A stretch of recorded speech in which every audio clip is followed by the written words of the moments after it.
Hello everyone, जय हिंद। इस video में हम लोग जानेंगे कक्षा 6 का विषय विज्ञान ध्यान आकर्षण शिविर हेतु आकलन प्रपत्र का ब्लूप्रिंट कैसे तैयार करें। तो आपको इस प्रकार से बना लेना अपने कॉपी में। इसके निर्माण के लिए सबसे पहले आपको लिखना होगा यहाँ पे ध्यान आकर्षण शिविर हेतु आकलन प्रपत्र का ब्लूप्रिंट। यहाँ नीचे हम लिखेंगे आकलन प्रपत्र आरंभिक परीक्षण प्रपत्र और विषय हमारा होगा विज्ञान क्लास 6 हो जाएगा। सेट नंबर सेकंड है। यहाँ पे समय का जो आपका समय दे रखा है कितना है, 3 घंटे का। ठीक है। उसके बाद हम बात करेंगे जो यहाँ पे कॉलम नीचे दिख रहा होगा आपको, जिसमें लिखा है ए वाला आपका उद्देश्य आधारित प्रश्नों का प्रतिशत। यहाँ पे लिखा है उद्देश्य आधारित प्रश्नों का प्रतिशत, तो कितने प्रतिशत होने चाहिए। टोटल हमको 100% लेना है। हमारा उद्देश्य क्या है, यहाँ पे प्रतिशत लेकर लिख रहा है। यहाँ पे लिखा है प्रश्नों की संख्या। ज्ञानात्मक की बात करते हैं तो ज्ञानात्मक में कितने प्रतिशत होने चाहिए, कम से कम 20% आपके होने चाहिए प्रश्न जो होंगे, और ये प्रश्नों की संख्या जो होगी 5 प्रश्न होंगे इसमें से। बोधात्मक की बात करते हैं तो बोधात्मक में प्रश्नों की संख्या जो प्रतिशत में है वो 60% होने चाहिए, और प्रश्नों का जो संख्या है नंबर में है वो कितना होना चाहिए, 15 होना चाहिए। अनुप्रयोगात्मक की बात करते हैं तो अनुप्रयोगात्मक में आपको हो जाएगा 10% प्रश्न और प्रश्नों की संख्या 3 हो जाएगी। उसी प्रकार से आपका तर्क आधारित जो प्रश्न होंगे उनका प्रतिशत होगा 10% और जो प्रश्न होंगे वो 2 होंगे। टोटल की बात करते हैं तो टोटल यानी कुल योग आपका हो जाएगा 100% और प्रश्नों की संख्या हो जाएगी 25। इधर हम देख लेते हैं विषय विज्ञान कक्षा 6। जैसे कि यहाँ पे कॉलम बने हैं 1 2 3 4 कॉलम बना लेने हैं आपको। पहले में लिखना है कक्षा 3 के लिए, 4 के लिए, 5 के लिए। ठीक है। उसके बाद यहाँ पे लिखा है आपका ऑब्जेक्टिव क्वेश्चन और यहाँ पे लिखा है सब्जेक्टिव क्वेश्चन। ठीक है। प्रश्नों की संख्या की बात करते हैं तो 5 प्रश्न हो जाएंगे आपके। वो किसके होंगे, आपके यहाँ पे दे रखा है कि कितने हैं ज्ञानात्मक के 5 प्रश्न, तो ये आपके ज्ञानात्मक में आ जाएंगे। नहीं, यहाँ पे पहली बात बोधात्मक दे रखा है, बोधात्मक के 5 प्रश्न हो जाएंगे कक्षा 3 के लिए, और एक प्रश्न आपके ज्ञानात्मक के हो जाएगा जो कि आपका सब्जेक्टिव रहेगा। 4 प्रश्न किसके हो जाएंगे आपके, वो आपके हो जाएंगे 4 प्रश्न बोधात्मक के। ठीक है। उसी प्रकार से हम बात करेंगे क्लास 4 के लिए, तो इसमें प्रश्नों की संख्या 10 होगी। 10 में से आपको 2 प्रश्न लेने हैं आपके ज्ञानात्मक के, 5 प्रश्न आपके लेने हैं बोधात्मक के, 1 प्रश्न लेना है आपका अनुप्रयोगात्मक के, और 1 प्रश्न आपके लेना है तर्क आधारित पे। उसके बाद आपको ये आपका वस्तुनिष्ठ वाले जो प्रश्न होंगे ऑब्जेक्टिव वाले हो जाएंगे, वो कंप्लीट हो जाएंगे। और लास्ट का एक और बचता है प्रश्न टोटल 10 करने के लिए, तो 10वां जो प्रश्न हो जाएगा वो आपका सब्जेक्टिव में हो जाएगा। वो किसका हो जाएगा आपका, वो आपका बोधात्मक का हो जाएगा। इस प्रकार से हम कक्षा 5 के लिए भी बना लेंगे। प्रश्नों की संख्या 10 हो जाएगी, 1 आपके ज्ञानात्मक हो जाएंगे, दूसरा 4 आपके बोधात्मक हो जाएंगे, 1 आपका अनुप्रयोगात्मक हो जाएगा, और 1 आपका तर्क आधारित प्रश्न हो जाएंगे। 1 प्रश्न आपके, अब ये तो आपका ऑब्जेक्टिव वाला कंप्लीट हो गया। अब बचता है आपका सब्जेक्टिव में 1 प्रश्न हो जाएंगे 3 के, यानी ज्ञानात्मक, बोधात्मक और अनुप्रयोगात्मक का। आपका लर्निंग यानी कि तर्क वाला जो रहेगा वो इसमें नहीं रहेगा। इस प्रकार से आप देखेंगे कुल जो टोटल हो जाएगा कितना हो जाएगा, 25 प्रश्न आपके यहाँ पे हो जाए टोटल, और 3 प्रश्न हो जाएंगे आपके ज्ञानात्मक के, 13 प्रश्न आपके बोधात्मक के, 2 प्रश्न आपके टोटल योग करते हैं तो अनुप्रयोगात्मक के। यहाँ पे जिसका टोटल योग करेंगे तो 2 प्रश्न तर्क आधारित। तो उसके बाद इसमें आप सब्जेक्टिव की बात करते हैं, सब्जेक्टिव में 2 प्रश्न यहाँ पे, 2 प्रश्न यहाँ पे। ठीक है। तो इस प्रकार से आपको बना लेना। उसके बाद आपको नीचे लिखेंगे बी पॉइंट में लिखेंगे प्रश्नों का प्रकार। तो जो आपके प्रश्न होंगे नोट यहाँ पे लिख लेना। सबसे पहले प्रत्येक प्रश्न 3 अंक का होगा। जितने भी प्रश्न यहाँ पे हैं वो कितने अंक के हैं, टोटल 3 नंबर के हैं। तो आपको इस प्रकार से एक कॉलम फिर से बना लेना है जिसमें लिखा हुआ शिक्षा का स्तर, वस्तुनिष्ठ प्रश्न यानी कि ऑब्जेक्टिव, और यहाँ पे आपका सब्जेक्टिव प्रश्न हो जाएंगे, कुल योग हो जाएगा। यहाँ पे उच्च प्राथमिक के लिए है, जो भी शिक्षा का स्तर है उच्च प्राथमिक, और वस्तुनिष्ठ में आपके 20 प्रश्न होंगे और 5 प्रश्न आपके सब्जेक्टिव में हो। टोटल कितना हो जाएगा, 25 प्रश्न हो जाएंगे। फिर जो कठिनाई वाला स्तर होगा वो सी पॉइंट में लिखेंगे। यहाँ पे कॉलम बना लेंगे कक्षा, प्रतिशत, प्रश्नों की संख्या और योग। ठीक है, यहाँ पे कक्षा 3, 4, 5 के लिए है। उसके बाद जो सरल वाले प्रश्न होंगे कितने परसेंट होने चाहिए, 40% आपके सरल वाले प्रश्न होने चाहिए, जिसमें से 2 प्रश्न 3 के लिए होना चाहिए, 4 प्रश्न 4 के लिए, 4 प्रश्न ही 5 के लिए। टोटल कितने प्रश्न हो गए आपके, टोटल 10 प्रश्न हो गए। यहाँ से सामान्य वाले, अगर सामान्य या औसत की बात करते हैं तो ये कितने प्रतिशत होने चाहिए, ये वाले प्रश्न 40% होने चाहिए आपके, 40% आप कराना चाहिए, जिसमें से 2 प्रश्न कक्षा 3 के लिए, 5 प्रश्न कक्षा 4 के लिए और 3 प्रश्न कक्षा 5 के लिए। टोटल आपका यहाँ पे हो जाएगा 10 प्रश्न, इसमें भी हो गए। अब कठिन वाले जो प्रश्न होंगे कितने होने चाहिए, वो 20% होना चाहिए, यानी कि एक प्रश्न आपके कक्षा 3 के लिए है, एक ही प्रश्न कक्षा 4 के लिए है और 3 प्रश्न इसमें से कक्षा 5 के लिए है। यानी इसमें प्रश्नों की टोटल संख्या हो जाएगी 5, आपने जोड़ा 10, 10, 20, यानी टोटल आपके 5 ये 25 हो गया। यानी 25 प्रश्न टोटल आपको देने हैं और आपका यहाँ पे 100% अभी दिखाना है। 5 प्रश्न आपके कक्षा 3 के लिए बन गए, 10 प्रश्न कक्षा 4 के लिए, 10 प्रश्न ही कक्षा 5 के लिए बन गए। अब हम बात करते हैं आधारभूत आकलन प्रपत्र, प्रश्न प्रपत्र की। ठीक है, ये आपका कक्षा 6 विषय विज्ञान, समय 3 घंटा और पूर्णांक जो होगा वो 75 अंक का यहाँ पे दे रखा है। यहाँ पे इस प्रकार से आप लिख लेंगे क्रम संख्या, यहाँ पे प्रश्न किस प्रकार से बनाना है, जो प्रश्न का प्रपत्र है किस प्रकार से बनाना है यहाँ पे बना के दिखाया गया है। पहला प्रश्न आपका है पालतू पशु है, तो ये आपके 4 ऑप्शन है, उसके आपको इस प्रकार से बना लेना है। ठीक है, इसमें से कौन सा पालतू पशु है। प्रश्न नंबर 2 यहाँ पे है, निम्न में से कछुआ स्वाद होता है, सॉरी यहाँ पे कड़वा स्वाद है, हमने गलत पढ़ दिया, कड़वा स्वाद होता है, यानी किसका कड़वा स्वाद होता है, थोड़ा सा साफ नहीं दिख रहा था ना, कोई बात नहीं। उसके बाद अगला प्रश्न है शाकाहारी जीव हैं, यहाँ पे 4 ऑप्शन दे रखे हैं। उस प्रकार से प्रश्न नंबर 4 है हमें सड़क पार करनी चाहिए, यहाँ पे 4 ऑप्शन उसके दे रखे हैं, उस प्रकार से आपको बताना होगा। आप प्रश्न बना रहे हैं तो प्रश्न को बताना, यहाँ पे आपका आंसर नहीं देना अभी। 5वां प्रश्न है आपका, इसमें से प्राकृतिक वस्तु है, तो इसके 4 वस्तु यहाँ पे ऑप्शन दे रखे हैं। ठीक है, प्रश्न नंबर 6 है वो यातायात का साधन नहीं है, इसमें से कौन सा यातायात का साधन नहीं है।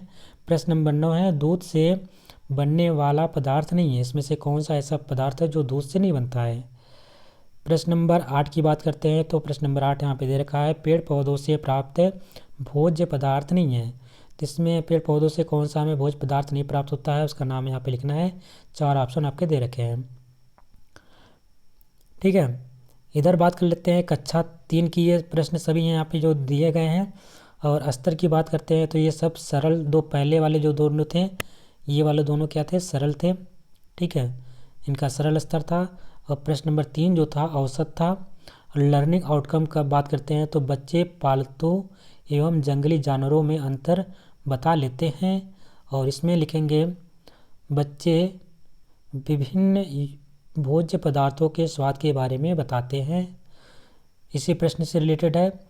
प्रश्न नंबर 3 की बात करते हैं, इसमें तो अब देखते हैं बच्चे शाकाहारी मांसाहारी जानवरों की सूची बना लेते हैं। ये आपका औसत प्रश्न आ जाएगा, जो कि आपका यहाँ पे ये भी लिखना है आपका बोधात्मक है कि ज्ञानात्मक है कि किस प्रकार का प्रश्न है, उसको भी यहाँ पे आपको मेंशन करना है। ठीक है, 3 कॉलम बना करके।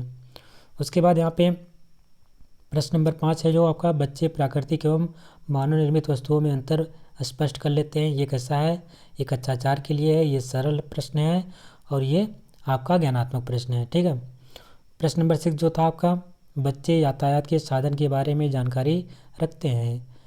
ठीक है, इसमें आपके औसत प्रश्न या औसत से रिलेटेड है, कक्षा 4 के लिए है, किस प्रकार का है वो भी आपको लिखते चलना है साथ में।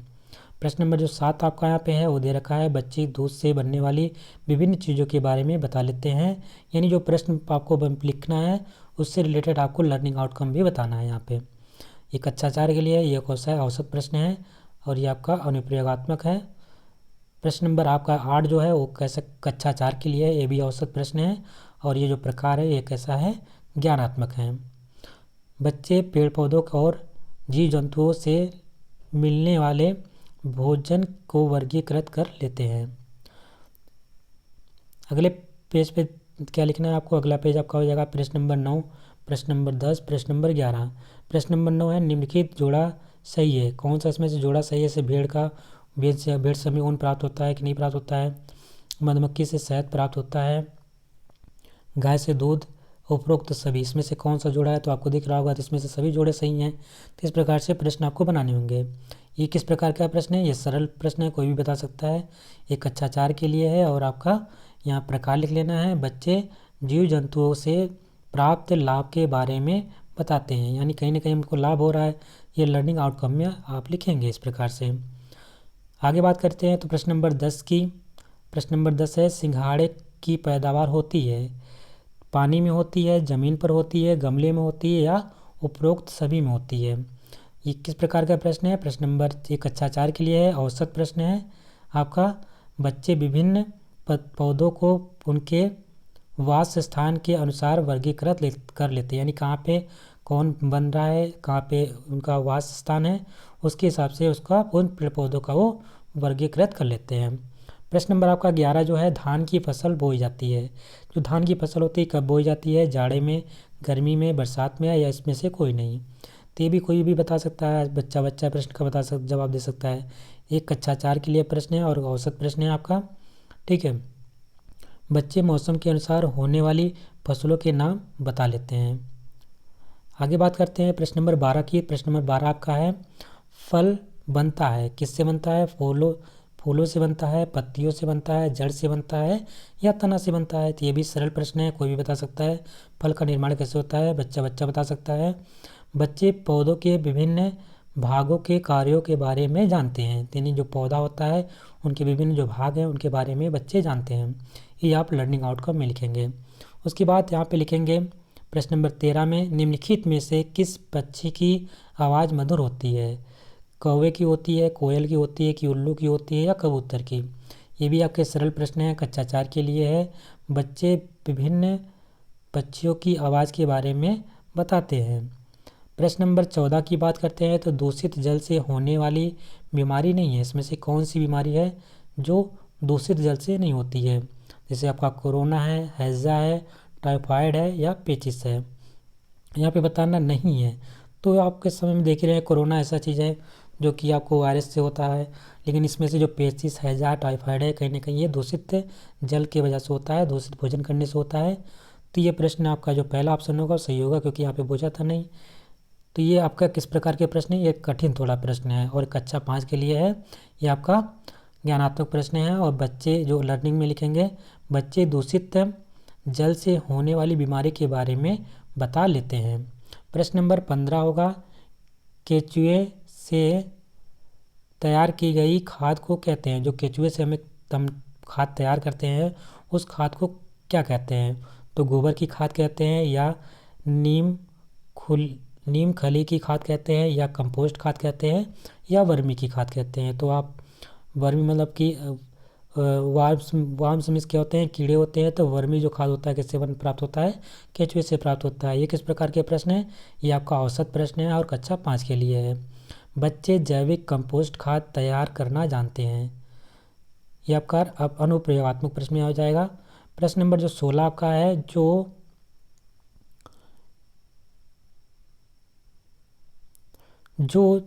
पौधे अपना भोजन स्वयं बनाते हैं क्या कहलाते हैं। जो लोग अपना भोजन स्वयं बनाते हैं उनको क्या कहते हैं, वो आपको बताना है। 4 ऑप्शन दे रखे हैं, परपोषी होते हैं, स्वपोषी होते हैं, मृतोपजीवी होते हैं या सहजीवी होते हैं। तो आपको पता है जो स्वयं भोजन बनाते हैं, जैसे पेड़ पौधे जो अपना भोजन स्वयं निर्माण करते हैं उनको हम स्वपोषी कहते हैं। ये सरल प्रश्न है, कक्षा 5 के लिए है। उसके बाद यहाँ पे लिखेंगे लर्निंग आउट में बच्चे स्वपोषी परपोषी परिभाषित कर लेते हैं, करते हुए उनके उदाहरण दे लेते हैं। स्वपोषी क्या होता है, परपोषी क्या होता है, उसके बारे में उनको अच्छी तरीके से नॉलेज है। प्रश्न नंबर 17 में बात करते हैं तो किसी बर्तन में पानी लेकर उसमें बीज डालने के बाद बर्तन का अवलोकन किया तो कुछ बीज ऊपर तैरने लगे, निम्न में से सही कथन है। ये आपका कठिन प्रश्न में हो जाएगा, कक्षा 5 के लिए हो जाएगा। इसके 4 ऑप्शन दे रखे हैं। अच्छे बीज ऊपर तैरने लगते हैं। दूसरा है खराब बीज ऊपर तैरने लगते हैं। तीसरा है अच्छे और खराब दोनों बीज ऊपर तैरने लगते हैं, या इसमें से कोई नहीं। तो आपको बताना है, इस प्रकार से प्रश्न आपको निर्माण करना है। और इसमें आप लिखिए कठिन प्रश्न होगा, ठीक है। ये आपका लर्निंग में होगा, सीखने का तरीका, इसमें सीख रहे हैं आप कहीं ना कहीं। तर्क आधारित प्रश्न है ये। बच्चे अच्छे बीज एवं खराब बीज की पहचान कर लेते हैं। आगे की बात करते हैं प्रश्न नंबर 18। तो प्रश्न नंबर 18 है प्रकाश संश्लेषण की क्रिया के लिए आवश्यक है। प्रकाश संश्लेषण के लिए क्या आवश्यक है? ऑप्शन नंबर का है हरी पत्ती, दूसरा है सूर्य का प्रकाश, तीसरा है कार्बन डाइऑक्साइड और चौथा है उपरोक्त सभी। तो ये भी सरल प्रश्न है, कोई भी बता सकता है। कहीं ना कहीं प्रकाश संश्लेषण के लिए, फोटोसिंथेसिस के लिए ये सब चीज़ें आवश्यक होती हैं। ये आपके सरल प्रश्न में आ जाएंगे। और ये आपका प्रकार यहाँ पे लिख लेना है, यहाँ पे लिख लेंगे लर्निंग आउटकम में बच्चे प्रकाश संश्लेषण की प्रक्रिया को बता लेते हैं। प्रश्न नंबर 19 है जो जीव जल एवं थल दोनों पर पाए जाते हैं कहलाते हैं। तो जो दोनों जगह पाया जाता है वो जलचर होता है कि थलचर होता है कि उभयचर होता है, या उपरोक्त सभी होते हैं। तो आपको मालूम होगा, आसानी से बता सकता है कोई भी जो 2 स्थानों पर पाया जाता है, 2 या 2 से अधिक स्थानों पर पाया जाता है, उसको हम उभयचर बोलते हैं। तो ये आपका सरल प्रश्न हो जाएगा। उसके बाद यहाँ पे लर्निंग आउटकम में लिखेंगे बच्चे विभिन्न जीवों को वास स्थान के अनुसार वर्गीकृत कर लेते हैं। यानी वास स्थान मतलब वहाँ पे कहाँ पे वो रहते हैं। प्रश्न नंबर 20 आपका हो जाएगा गेहूँ की फसल है तो ये रबी की फसल है, खरीफ की फसल है, जायद की फसल है, या इसमें से कोई नहीं। ये कक्षा 5 के लिए है, यह औसत प्रश्न है। और बच्चे रबी, खरीफ एवं जायद की फसलों के नाम बता लेते हैं। तो आपको मालूम है रबी का इस समय सीज़न कौन सा चल रहा है? रबी का सीज़न चल रहा है। तो इसमें आप गेहूँ खेतों में देख ही रहे होंगे। तो इस समय कौन सा फसल, गेहूँ किसकी फसल है? तो रबी की फसल, यानी कि का इसका राइट आंसर हो जाएगा। लेकिन यहाँ पे हमको आंसर नहीं बताना है, बस प्रश्न का निर्माण करना है। लास्ट में सब प्रश्नों का उत्तर मिलेगा, वहाँ पे दिया रहेगा। प्रश्न नंबर 21 यहाँ पे है पुरातन काल में यातायात के साधन कौन थे? ये आपके कक्षा 3 के लिए है, औसत प्रश्न है। कैसा है? आपका ऑब्जेक्टिव प्रश्न है, यहाँ पे आपको लिख के बताना होगा इसका आंसर, ठीक है। बच्चे पुरातन एवं नवीन यातायात के साधनों के बीच अंतर स्पष्ट कर लेते हैं। इस प्रकार से उसका आंसर आप लिख सकते हैं। प्रश्न नंबर 22 होगा कच्चे रूप में खाई जाने वाले 3 सब्जियों के नाम, उसके खाने में उपयोग आने वाले भाग का भी नाम लिखें। कौन कौन सी सब्जियां जो है हम कच्चे में खाते हैं और कौन सा भाग उसका खाते हैं, उसको भी लिखना होगा। ये कक्षा 4 के लिए कठिन प्रश्न है आपके, ठीक है। ये जो लर्निंग आउटकम में लिखेंगे बच्चे सब्जियों के नाम व उनके खाने वाले उपयोग या आने वाले भाग का नाम बता लेते हैं। प्रश्न नंबर 23 हो जाएगा हम जल की बचत कैसे कर सकते हैं। ये कक्षा 5 के लिए प्रश्न होगा, ये औसत प्रश्न है आपका। प्रकार में भी लिख लीजिएगा, आपका ए टाइप का प्रकार है। यहाँ पे ए टाइप मतलब एप्लीकेशन वाला है। बच्चे अपने दैनिक कार्यों में जल का सीमित उपयोग करने की सीख अपने सहयोगियों को देते हैं। प्रश्न नंबर 24 यहाँ पे हो जाएगा पौधों की वृद्धि हेतु आवश्यक परिस्थितियाँ कौन कौन सी होती हैं। जो पौधे की वृद्धि के लिए आवश्यक परिस्थितियाँ कौन कौन सी होती हैं, ये आपका कक्षा 5 के लिए एक कठिन प्रश्न है। ये आपका ज्ञानात्मक प्रश्न होगा। बच्चे पौधों की वृद्धि हेतु आवश्यक परिस्थितियों को बता लेते हैं। प्रश्न नंबर 25 हो जाएगा घर के अंदर और बाहर खेले जाने वाले 3 खेलों की सूची बनाओ। कक्षा 5 के लिए हो जाएगा, सरल प्रश्न है आपका। और आपका यहाँ पे यू टाइप का है। बच्चे इंडोर व आउटडोर खेलों के बारे में जानते हैं। उसके बाद आपका लास्ट में यहाँ पे लिख लेना होगा इस प्रकार से आधारभूत आकलन प्रश्न पत्र कक्षा 6 सेट नंबर 2 विषय विज्ञान की कुंजी, ठीक है। और ये सब प्रश्न यहाँ पे दे रखे हैं। प्रश्न नंबर संख्या 1 2 3 4 5 6 सही विकल्प उनका दे रखा है। पहले का कौन सा विकल्प सही है, दूसरे का कौन सा सही है, तीसरे का, चौथे का, पाँचवें का, छठे का, सातवें का, आठवें का। उसके बाद 9 10 11 यहाँ पे 9 10 बात करते हैं 11 का गा, 12, 13, 14, 15, 16, 17, 18, 19 और 20 का का। इस प्रकार से टोटल 200 प्रश्न के आपके आंसर दे रखे हैं, यहाँ पे आप देख लीजिएगा। ठीक है, इस प्रकार से जो आपका ब्लूप्रिंट था वो कंप्लीट होता है। उस कक्षा 6 का ब्लूप्रिंट का वीडियो जो कंप्लीट होता है। अगर कोई आपका क्वेरी होगा, कोई भी आपको आवश्यकता होगी तो आपको कमेंट बॉक्स में कमेंट करके आप पूछ सकते हैं, कोई भी जानकारी चाहिए तो। मिलते हैं नेक्स्ट वीडियो में, तब तक के लिए नमस्कार, जय हिंद।